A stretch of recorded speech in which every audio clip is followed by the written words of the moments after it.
Hello guys, welcome back on my YouTube channel Awadhesh Kumar railway. और देखिए, बहुत दिन से हम जो है आपके साथ कोई वीडियो साझा नहीं कर पा रहे थे। आज हमने कुछ एक बोर्ड मिला है, तो इस पे मैंने लिखा हूँ। और आज मैं सोच रहा था कि अभी जो एनटीपीसी का जो एग्ज़ाम होने वाला है, और उस तरह से जो चयन हुआ है, अभी मेडिकल कुछ लोगों का हुआ, उसके बाद अभी जोन का अलॉटमेंट हो गया है, अलॉटमेंट का लेटर इशू हो गया है। मीन्स अभी एनटीपीसी के तहत जो भी है गुड्स गार्ड और सिस्टम मास्टर ट्रेन मैनेजर, इन सब सभी पोस्टों पे, ठीक है, इसका जो अलॉटमेंट का जोन वाइज का जो अलॉटमेंट है वो इशू हो गया है, ठीक है। और बहुत कैंडिडेट का आपका जोन मिल गया है, किसी को एसीआर मिल गया, किसी को डब्ल्यूआर मिल गया। तो हम ये देखे थे कि जोन जो होता है जोन, ठीक है ना गाइस, जोन में क्या होते हैं, डिवीज़न होते हैं, ठीक है। तो जब भी आपको जोन मिलेगा, जैसे मान के चलिए अब एसीआर जोन, इन्हीं को अगर एसीआर जोन मिला होगा तो अब देखे होंगे कि एसीआर जोन में अब किस डिवीज़न में मिलेगा। ये जोन है, जोन के बाद आपका होता है डिवीज़न। तो डिवीज़न में आपका जो है किस डिवीज़न में मिलेगी आपको, ठीक है, तो वो डिपेंड करता है आपको डिवीज़न पे, ठीक है, आपका जोन पे। सीकेपी मान के चलिए, अगर हम एसीआर की बात करें तो सीकेपी यानी कि चकदरपुर हो गया, ठीक है, एडीए यानी कि आगरा डिवीज़न हो गया, ठीक है। उसके बाद आरएनसी यानी कि रांची डिवीज़न हो गया, और आपका, ठीक है, एक हो गया आपका केजीपी मतलब खड़गपुर डिवीज़न हो गया। तो इस तरह के 4 डिवीज़न होते हैं इसमें, ठीक है गाइस। अब 4 डिवीज़न में आपको किस डिवीज़न में दिया जाएगा ये आपको भी नहीं पता रहेगा, ठीक है। हाँ, बहुत आदमी ऐसे होते हैं कि जो थोड़ा सा सोर्स वाले होते हैं, तो उनको जो है से अपना वो करवा लेते हैं, किसी डिवीज़न में करवाना हो तो रांची में करवा लेंगे, या सीकेपी में करवा लेंगे, ठीक है, या केजीपी में करवा लेंगे, या आगरा में करवा लेंगे, जो भी हो। कहने का मतलब ये हुआ कि आपका डिवीज़न जो है अलॉटमेंट किया जाएगा, ठीक है गाइस। अच्छा, अभी हम देखते हैं यहाँ पे हम कुछ बोर्ड में लिखे हुए हैं। बोर्ड में क्या लिखे हैं, एक तरफ लिखे हैं कि असिस्टेंट मास्टर का सैलरी क्या होता है, एक तरफ लिखे हैं गुड्स गार्ड यानी कि गुड्स ट्रेन मैनेजर का सैलरी क्या होता है, ठीक है। और दोनों का लाइफ कैसा है, दोनों का लाइफ कैसा है, ठीक है, किसका अच्छा है किसका बुरा है, ठीक है, किसका क्या लाइफ होता है ये आप खुद देख लें, ठीक है। मैं इसे एक बार थोड़ा सा समराइज करने का, ठीक है, आपके साथ कोशिश कर रहा हूँ, ठीक है। देखिए, एसिड का जो लाइफ है, ठीक है, असिस्टेंट मास्टर का जो लाइफ होता है क्या है, एक सिंपल लाइफ है, ठीक है। और एक दिनचर्या का लाइफ होता है। दिनचर्या का कहने का मतलब क्या हुआ कि उनकी 8 घंटे का शिफ्ट की ड्यूटी होती है, 8 घंटे की शिफ्ट की ड्यूटी होती है। कहीं भी रहेंगे वो 8 घंटे का शिफ्ट में ड्यूटी करेंगे, ठीक है गाइस। इसके बाद इनको 16 घंटे का इनको रेस्ट दिया जाएगा, ठीक है ना। और इसके बाद क्या होगा, तो आपका 8 घंटे का रेस्ट हो गया।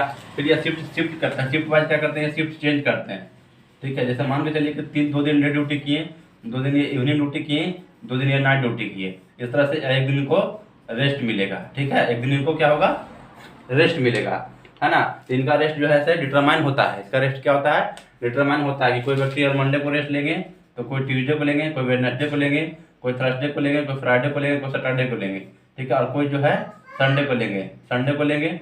और इसमें क्या होता है, एक व्यक्ति जो है आपका रेस्ट गिवर आरजे फॉलो करता है, ठीक करते हैं, यानी कि रेस्ट गिवर होते हैं, रेस्ट देते हैं औरों को, ठीक है गाइस।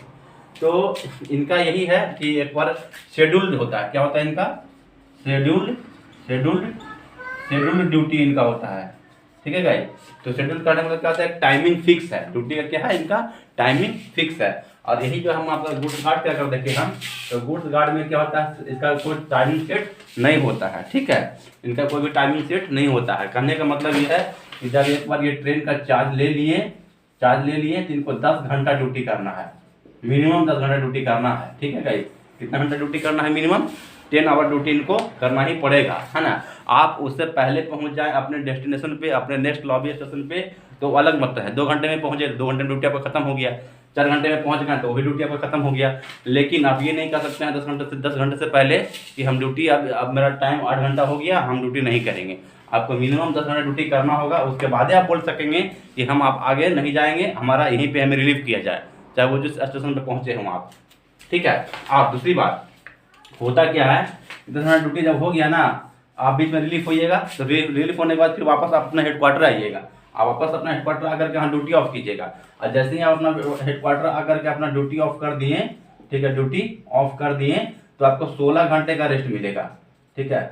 लेकिन इस 16 घंटे में डिफरेंट क्या है कि इनका एक टाइमिंग में 16 घंटा है, ठीक है। मान लीजिए कि आप यहाँ जो है रात को 1 बजे रात को आके ड्यूटी ऑफ की, यहाँ रात में 1 बजे, ठीक है। तो तो रात का 1 बजे से लेकर आप 16 घंटा आपको काउंट करना होगा। कहने का मतलब हुआ कि रात का 1 बजे का, दोपहर का 1 बजे और फिर शाम का 4 बजे 5 बजे, ठीक है। इसमें 16 घंटा ऐड करेंगे तो कितना होगा, शाम का 5 बजे। तो यानी कि उसी दिन शाम में आपको 5 बजे के बाद कभी भी आपको कॉल बुक आ सकता है और कभी भी आपको फ़ोन आ सकता है, ठीक है। 5 बजे के बाद आपको ये नहीं कर सकते हैं कि हमको, ठीक है, रेस्ट कंप्लीट नहीं हुआ, वो नहीं हुआ, नहीं रेस्ट किए, वो आपकी गलती है, ठीक है। तो 16 घंटे के बाद आपको घंटी यहाँ बच जाएगी, है ना। हाँ, बोर्ड लंबा हो, कहीं कहीं होता है ऐसा, बोर्ड लंबा होता है तो ड्यूटी नहीं लगता है, वो अलग बात है। कभी कभी 24 घंटा का बोर्ड कहीं रहता है, कहीं 30 घंटा का बोर्ड रहता है, ठीक है।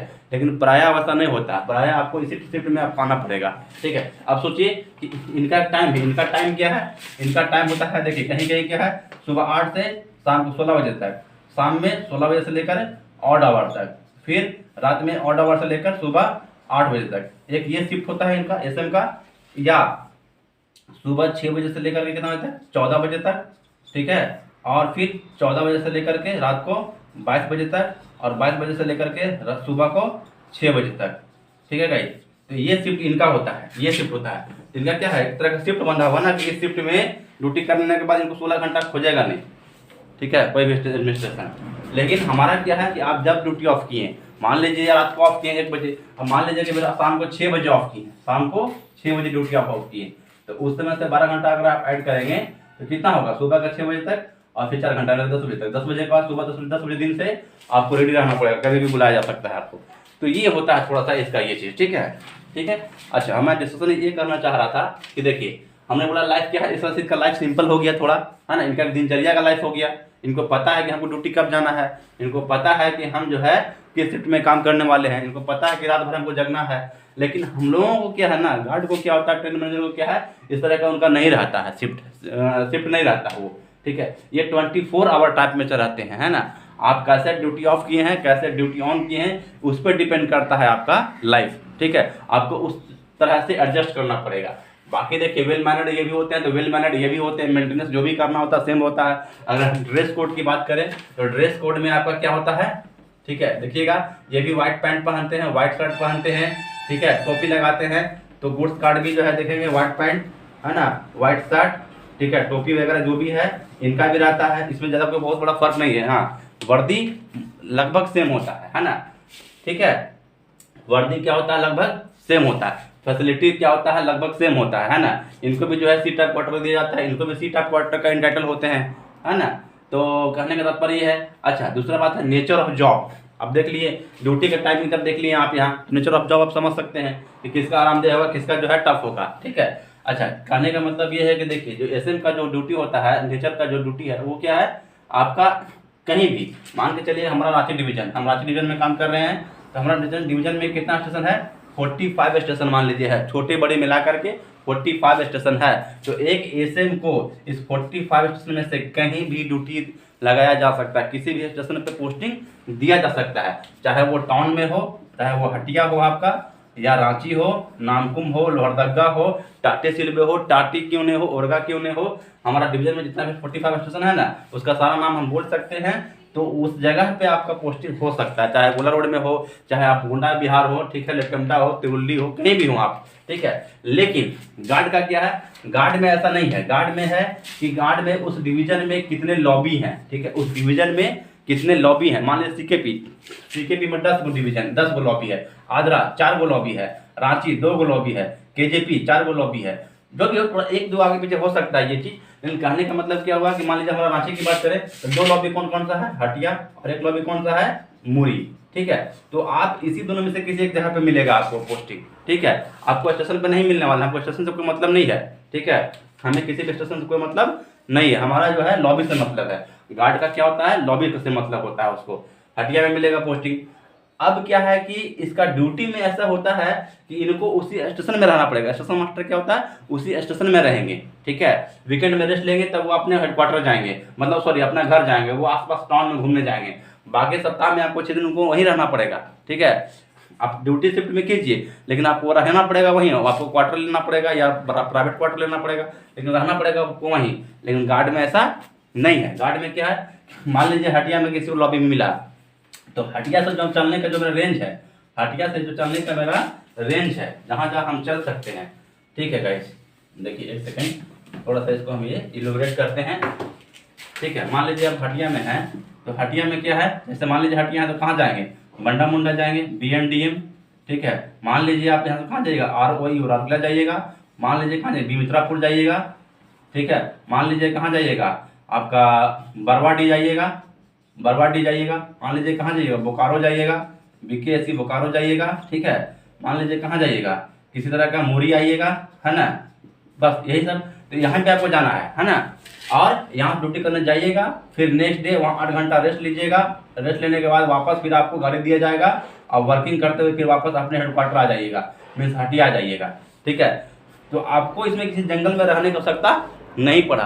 आप जंगल में कितना कितना घंटा रहें, बस ड्यूरिंग जर्नी, जब आप चल रहे हैं गाड़ी को लेकर के तभी तक रहें, 8 घंटा 10 घंटा, है ना, या कहीं खड़ा हो गए तो 2 घंटा, कहीं खड़ा हो गए जंगल में तो 2 घंटा आप रहें। ठीक है गाइस, ओके। अच्छा, लेकिन ऐसे में क्या होगा, आपको उस स्टेशन पे रहना पड़ेगा। मान लीजिए किसी जगह जंगल में मिल गया पोस्टिंग आपको, मान लीजिए आपको टाटी में मिल गया, TAX टाटी, तो आपको क्या टाटी से रोज तो आप नहीं आ सकते हैं, आपको टाटी में क्या होगा, क्वार्टर लेकर रहना पड़ेगा। मान लीजिए लेटमडा में LTMD लेटमडा मिल गया आपको, लेटमडा में आपको रहना पड़ेगा ना। ठीक है, अब मान लीजिए CKP की बात करें, CKP का तो मत पूछिए, जुरली, डोंगा, पोसिया, है ना, और जो है कितना भी स्टेशन है, हम जो दिखाएं, वीडियो मैंने डाला हुआ है यूट्यूब पे, आप देखें तो CKP का स्टेशन तो और डेंजर स्टेशन है, लोटा पहाड़, परम पदा, बड़ा जामदा, है ना। ठीक है, तो उधर आपका झारसुगुड़ा तक सेक्शन पड़ता है उसका, है ना, समझ गए। तो कहने का मतलब क्या है कि ये जो है आपका गुड्स गार्ड क्या होते हैं, वो दिन भर में 8 घंटा में सफ़र करेंगे जंगल में, फिर कहाँ पहुँच जाएंगे, टाउन में, फिर वापस कहाँ पहुँच जाएंगे, हटिया, वापस कहाँ पहुँच जाएंगे, मुरी है तो मुरी। ठीक है, मान लीजिए आप दीनदयाल उपाध्याय, ठीक है, DDO डिवीजन है, उसमें कहाँ DDO में दो लॉबी है। ठीक है, एक लॉबी अभी नया बना है, एक मान लीजिए हो गया DDO लॉबी, दूसरा लॉबी कौन हो गया, गया, मान लीजिए गया हो गया, मान लीजिए नहीं गया है, तीसरा कौन सा है, नवीनगर है। ठीक है गाइस, तो कहने का मतलब क्या हुआ कि गया का जो आदमी है कहाँ, टाउन में हमेशा गया में रहेगा। लॉबी एक बार मिल गया तो समझ गया, एक बार लॉबी मिलेगा तो कहाँ ट्रांसफर हो जाएगा, DDO जाइएगा, मुगलसराय, तो मुगलसराय भी टाउन है, नवीनगर भी मान लीजिए, ठीक है, थोड़ा सा ये अभी इंटीरियर इलाका है, लेकिन अब टाउन में रहिएगा ना। मान लीजिए DDO से कहाँ जाइएगा, तो दानापुर मान लीजिए जाइएगा। ठीक है, कहाँ जाइएगा, इलाहाबाद जाइएगा। ठीक है, कहाँ जाइएगा, गया आइएगा, कहाँ जाइएगा, गोमो जाइएगा। ठीक है, कहाँ आइएगा, तो इस तरह का चीज़ें हैं, बस इसके अलावा कहाँ जाइएगा। तो जहाँ भी जा रहे हैं कि इलाहाबाद टाउन नहीं है, गया टाउन नहीं है, गोमो टाउन नहीं है। ठीक है, फिर वापस वर्किंग करके कहाँ जाइएगा, वापस DDO जाइएगा। अगर मान लीजिए आप गया की बात करें तो गया में क्या है, गया में रहते हैं तो कहाँ जाइएगा, बरौनी जाइएगा। ठीक है, बरौनी जा रहे हैं आप, पटना जाइएगा। ठीक है, क्यूल जाइएगा, है ना, कि उधर नवादा जाइएगा। ठीक है, इधर आपका कहाँ जाइएगा, तो आपका क्या बोलते हैं, इधर आपका DDO यानी कि मुगलसराय जाइएगा। ठीक है, तो ये भी जहाँ जा रहे हैं तहाँ क्या जा रहे हैं, आप टाउन में जा रहे हैं ना जी, आप तो जंगल तो नहीं रह रहे हैं। ठीक है, तो लाइफ यही है, थोड़ा सा स्टेशन मास्टर का, गुड्स गार्ड का क्या है, लाइफ यही है। ठीक है, आपको जो आपको हम बताने का प्रयास किए यही चीज़ें हैं इसमें, है ना। अच्छा, अगली बात बताएं कि इसका रिक्वायरमेंट होता कैसे है, हाउ टू रिक्वायर, है ना, हाउ टू रिक्रूट। तो कहने का मतलब देखिए, ये होता है आपका NTPC के तहत, NTPC के तहत होता है, यानी कि ओपन वैकेंसी NTPC। ठीक है, NTPC मतलब आपका non technical popular category, non technical popular category NTPC के तहत इसका एग्जाम होता है। और बेसिक कितना, बेसिक जो एजुकेशन क्या होना चाहिए, कम से कम ग्रेजुएशन होना चाहिए, बोथ के लिए, है ना। लेकिन इसमें भी एक जो है अपवाद क्या है, एक्सेप्शन क्या है, एक्सेप्शन ये है कि अगर आप मैट्रिक किए हुए हैं, मैट्रिक करने के बाद, 10th करने के बाद, मैट्रिकुलेशन करने के बाद अगर आप ग्रुप डी में ज्वाइन कर लिए, ठीक है, आप ग्रुप डी ज्वाइन कर लेते हैं, तो ग्रुप डी ज्वाइन करने के बाद 3 साल बाद आप जो क्या हो जाइएगा। ठीक है, ग्रुप डी से 1900 में आपको प्रमोट कर दिया जाएगा, 3 साल बाद आपको प्रमोशन मिल जाएगा 1900 का। तो जब आप 1900 का हो गए और 1900 में भी 1900 ग्रेड में भी अगर 3 साल आप रह गए ना, तो आप जो है एक LDC होता है, LDC limited departmental competitive examination. ठीक है, मतलब उसके तहत आपका कभी कभी 60%, ठीक है, कभी कभी 20%, है ना, डिपार्टमेंटल वैकेंसी आता है। ठीक है, उसके तहत से भी आप जो है जा करके गुड्स गार्ड बन सकते हैं। ठीक है, अब लेकिन क्या होगा, 10th के बाद कम से कम इंटर होना चाहिए, 12th होना चाहिए इसके लिए, है ना। एक और होता है GDC ये क्या होता है, आपका जनरल डिपार्टमेंटल कॉम्पिटिटिव एग्जामिनेशन। ये जो होता है, देखिए LDC जो होता है वो होता है डिवीजन बेसिस पे, किस पे होता है, डिवीजन बेसिस पे होता है। और GDC किस पे होता है, ये होता है जोन लेवल पे, है ना, ये जोन लेवल पे। मान लीजिए हम क्या बताना चाहते हैं, BSCR जोन में है तो जब भी जो लिखेगा GDCA ना वो ACR जोन पे। अच्छा, दोनों में फायदा भी क्या है, GDCA जो होता है ठीक है वो आपका जस्ट मान लीजिए अभी कोई लड़का ग्रुप डी का तैयारी, अभी ग्रुप डी का नौकरी लिया, अभी मान के चलिए जो हो रहा है, अगर वो हो गया और 2 महीना बाद भी अगर उसका GDCA का फॉर्म आ गया तो GDCA का फॉर्म भर करके वो जो है से आपका एसोसिएट मास्टर या गार्ड बन सकता है। ठीक है गाइस, लेकिन अगर आप ऐसा नहीं होगा, फॉर्म नहीं निकला ये चीज़, तो आप नॉर्मली जो है 5 से 6 सालों में ठीक है डिपार्टमेंटली अगर आपको डिवीजन में फॉर्म निकलता है LDC के माध्यम से, इंटर किए हुए हैं और आप ग्रेजुएशन किए हुए हैं तो आपको ठीक है बनने का मौका मिल जाएगा। ठीक है ना, उसी टाइप से ऐसे में भी है। अभी देखिए मेरा डिवीजन में आया हुआ है 10th पास है और अगर प्लस 5 साल आप 5 साल ठीक है आप ग्रुप डी कर रहे हैं ऑपरेटिंग कोटा का ठीक है, तो आप एसोसिएट मास्टर बन सकते हैं। ये भी एक चीज़ है। अच्छा, GDC में क्या होता है कि ग्रुप डी का बच्चा जो है चाहे वो किसी भी विभाग में हो, सिर्फ RPF को एक्सेप्ट RPF को छोड़ के ठीक है किसी भी विभाग का बच्चा हो अगर उसमें वो GDC के माध्यम से गार्ड और एसोसिएट मास्टर बन सकता है। ठीक है गाइस, तो ये हुई इसका हुआ रिक्रूटमेंट की बात, कैसे वो रिक्रूट होता है, कैसे कोई बहाल होता है ना, कैसे उसकी बहाली होती है, क्या उसका जो है नेचर ऑफ जॉब होता है, कैसा टेन्योर होता है। अब चलते हैं आपका इसका पे आते हैं। देखिए अच्छा, अगला है आपका ट्रेनिंग पीरियड। देखिए एसएम में जो ट्रेनिंग पीरियड होता है ना, एसएम का जो होता है वो 90 वर्किंग डे का मतलब क्या होता है, इसमें किसी तरह का कोई छुट्टी काउंट नहीं होगा, संडे काउंट नहीं होगा, NH काउंट नहीं होगा ठीक है, कोई तरह का लीव जो है काउंट नहीं होगा। ठीक है, वर्किंग का मतलब सिर्फ जो है आपका क्लास होना चाहिए। ठीक है, और गुड्स कार्ड का कितना होता है आपका, कितना बोलेंगे आपका 50 वर्किंग डे, 50 वर्किंग डे। उसके बाद आपको ये ट्रेनिंग सेंटर जो आपका है हमारा सिडनी, मान के चलिए देखिए सिडनी ट्रेनिंग सेंटर है। सिडनी मतलब हम लोग सिडनी जो है आपका ACR जोन का ठीक है, ACR जोन का ट्रेनिंग सेंटर कहाँ है, तो आपका सिडनी में है। उसमें कौन कौन सा करता है, देखिए उसमें बहुत जोन का होता है। एक ECOR ईस्ट कोस्ट रेलवे, फिर SER साउथ ईस्ट रेलवे और SECR मतलब south east central railway Bilaspur. तो बिलासपुर कोलकाता यानी कि गार्डन है कोलकाता और ECR भुवनेश्वर, ये सारा का ट्रेनिंग सेंटर जो है सिडनी में है। और सारा का अलग अलग डिवीजन है, मतलब ECR में कौन सा है, वाटकेट डिवीजन, संबलपुर डिवीजन ठीक है, खुर्दा रोड डिवीजन, इस तरह का है ना। इसीलिए इसमें SCR में कौन, नागपुर डिवीजन है ना, इस तरह का आपका बिलासपुर डिवीजन जो भी हो, तो ये सारा चीज जो है सब का ट्रेनिंग सिडनी में ही होता है। ठीक है गाइस, इसी तरह से ट्रेनिंग सेंटर का मुजफ्फरपुर है, मान लीजिए DDO का है, DDO कहाँ से, ECR ईस्ट सेंट्रल रेलवे कहाँ है आपका, मुजफ्फरपुर में करवाता है, भूली में करवाता है, भूसावल में ट्रेनिंग सेंटर है, भूसावल में भी ट्रेनिंग होता है आपका। ठीक है, तो इस तरह से जो है आपका ट्रेनिंग सेंटर है। अच्छा, अगर हम बात करें अब इसका क्या बोलेंगे, इसका पेमेंट का, तो पेमेंट यानी सैलरी का। सैलरी में क्या करेंगे, देखिए बेसिक जो होता है इसका 35,400, देखिए क्योंकि ये GP 4200 का पोस्ट है, लेवल 6 में आता है। और कोर्स गार्ड जो है वो आपका बेसिक 29,200 है, ये लेवल 5 में आता है और ये 2800 ग्रेड पे का पोस्ट है। ठीक है गाइस, अच्छा इसलिए इसका बेसिक जो है 35,400 है, इसका बेसिक जो है 29,200 है। ठीक है, लेकिन ये सिर्फ कहने मात्र है, ये सिर्फ नॉर्मल बेसिक आपका 29,200 ही रहता है। ये क्या है, नॉर्मल बेसिक जो है 29,200 रुपया रहता है। ठीक है, लेकिन जो अलाउंसेस मिलता है वो आपको इस बेसिस पे नहीं मिलता है। ठीक है, 29,200 पे अलाउंसेस नहीं मिलती है, वो सिर्फ बेसिक नॉर्मल बेसिक रहता है। लेकिन अलाउंसेस के लिए आपको जो बेसिक होगा वो रनिंग का अलाउंस जो होता है 30% वो इसमें ऐड होता है, इस बेसिक में ऐड होता है। मतलब कहने का मतलब ये हुआ कि 29,200 का 30% निकालेंगे। ठीक है, और जो आएगा उसको 29,200 में जोड़ दीजिए, तो बेसिक जो बन जाएगा कितना बनेगा, 37,960 रुपया। तो जो आपको अलाउंसेस मिलेगा ना, अन्न भत्ते जो मिलेंगे ठीक है, वो आपको इस बेसिक पे मिलेगा, इसमें 37,960 रुपये पे मिलेगा आपका ये भत्ता। ठीक है, अन्न भत्ते। लेकिन ऐसा एसएससी मास्टर में नहीं होता है, ऐसा एसएससी मास्टर में नहीं होता। ये जो नॉर्मल बेसिक इसका है 35,400, यही इसका बेसिक रह जाता है। ठीक है गाइस, तो देखिए बेसिक कितना होगा 35,400, DA कितना होगा अभी जो चल रहा है 35 या 38% जो भी हो 13,452 रुपया। TPA क्या होता है, ट्रांसपोर्टेशन। मान लीजिए जो आदमी आप ड्यूटी जा रहे हैं तो गाड़ी से जाएगा, साइकिल से जाएगा, ठीक है, पेट्रोल चलेगा ना, उसके लिए 2484 रुपया। तो देखिए इसको भी सेम मिलता है, 29,200 इसका बेसिक हो गया। अब फिर DA देखिए, DA में अंतर कितना, देखिए 13,900 रुपया, यहाँ कितना है 14,425 रुपया। क्यों अंतर हो गया, क्योंकि ये जो DA मिला है वो इस बेसिक पे नहीं मिला है 38%, वो किस पे मिला है 37,960 रुपये बेसिक पे मिला है ना DA, इसी के लिए वो जो DA बढ़ गया। फिर TPA सेम मिलेगा 2428, NDA 2000, NDA अगर आप किए हैं तो ठीक है, NDA होता ही है, NDA इसका भी 2,000 रुपया NDA आसपास। देखिए 1963 रुपया लिखे हैं करीब करीब, जो भी हो जितना ना ड्यूटी कीजिएगा NDA मतलब नाइट ड्यूटी अलाउंसेस, ठीक है।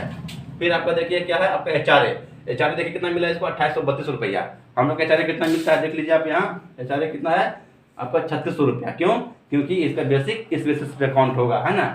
तो देखिए एक एस का जो टोटल बेसिक टोटल कितना हो गया लेकर के 56,168 रुपया, और काट दीजिए डिडक्शन कटेगा एनपीएस कटेगा तो 5 रुपये काट दीजिए तो कितना बचा सैलरी 51,160 रुपया, मतलब करीब करीब 52,000 रुपया, ठीक है। और गार्ड का सैलरी कितना आ रहा है देखिए, एच आर ए छोड़ के 60,000, एच आर ए जोड़कर कितना आएगा 64,565 रुपया, 64,500 करीब करीब। अच्छा इसमें क्या है किया देखिए, सेल अलाउंस है, लीव का अलाउंस, इसमें बढ़ता कहाँ का है, बैटरी जलाते हैं हम लोग हैं 125 रुपये बैटरी का मिलता है, RRA लिखे हुआ है, मतलब कहीं कहीं हमारे रनिंग रूम नहीं है, एक वीडियो मैंने डाला हुआ है सैलरी वाला, आप उसे देखें वहाँ भी समझ में आ जाएगा आपको, ठीक है। ये भी है। फिर आपका लीव अलाउंस, हम लोग जो छुट्टी लेते हैं देखिए यहाँ एस एम में क्या होता है, एस एम में जो है आप छुट्टी लीजिएगा लीव लीव LAP इसको बोलते हैं LAP, तो आपको ठीक है पैसा नहीं मिलेगा। लेकिन जैसे आप रनिंग अलाउंस में आ गए, रनिंग मतलब स्टाफ बन गए, तो आपको छुट्टी जो दे रहा है उसका भी पैसा मिलेगा, 250-300 रुपया उसका भी मिलता है।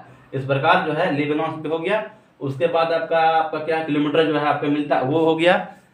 आइए ठीक है, तो इस तरह से टोटल कितना हो गया है देखिए, आपका एच आर अकाउंट हो गया 64,500, है ना। अगर इसमें 150 भी 5 डिडक्शन करेंगे तो भी हुआ 58,000 रुपया, तो करीब करीब इनका 58,000 रुपया, और इनका जो है कितना मिला आपको 51,000 यानी कि 52,000 रुपया, यानी कि 50,000 मान लीजिए। इनका राउंड फिगर 50 मानिए, इनका राउंड फिगर 55-56 मानिए। अच्छा सबसे बड़ी पहली बात। दूसरी बात और है कि रनिंग जो है अलाउंस जो मिलता है ना, वो चलने के ऊपर डिपेंड करता है कि कितना किलोमीटर आप चल रहे हैं एक महीने में। मान लीजिए जैसे कल हम मिले DDU के व्यक्ति से, वो बोले कि हम 7,000 किलोमीटर जो हम लोग महीना में चल लेते हैं, ठीक है गाइस, कितना चल लेते हैं 7,000 किलोमीटर, ठीक है ना। और जो गया में रहते हैं ये भाई, गया में जो रहते हैं वो चलते हैं 5,000 किलोमीटर मान के चलिए, ठीक है गाइस।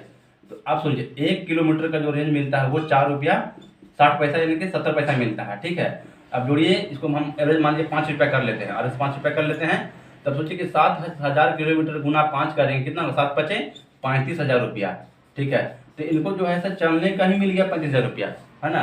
अगर गया वाले हैं तो 5,000, ठीक है, और गुना 5 करेंगे तो 5 पचे 25,000 रुपया, 25,000 रुपया जो है इनको सिर्फ क्या मिल गया, रनिंग अलाउंस ही मिल गया इतना रुपया, ठीक है। अब इसमें जो है से आप जोड़ लीजिए, नॉर्मल जो आपका है यहाँ 45,000 बनेगा। अच्छा 45,000 में, ठीक है, अगर मान लीजिए हम 35,000 जोड़ देते हैं रनिंग अलाउंस का, तो कितना आएगा 0000 यहाँ 80,000 रुपया। तो ग्रॉस देखिए आपका यहाँ 80,000 बन रहा है, किसमें, जब आप DDU में काम करें, दीनदयाल उपाध्याय में अगर आप कार्ड हैं तो आपको 80,000 पेमेंट बनेगा, है ना। डिडक्शन काटिएगा तो कितना काटिएगा, मान लीजिए 5,000 काट दीजिए, फिर भी आपको 70 से 75 बनेगा आसपास, है ना।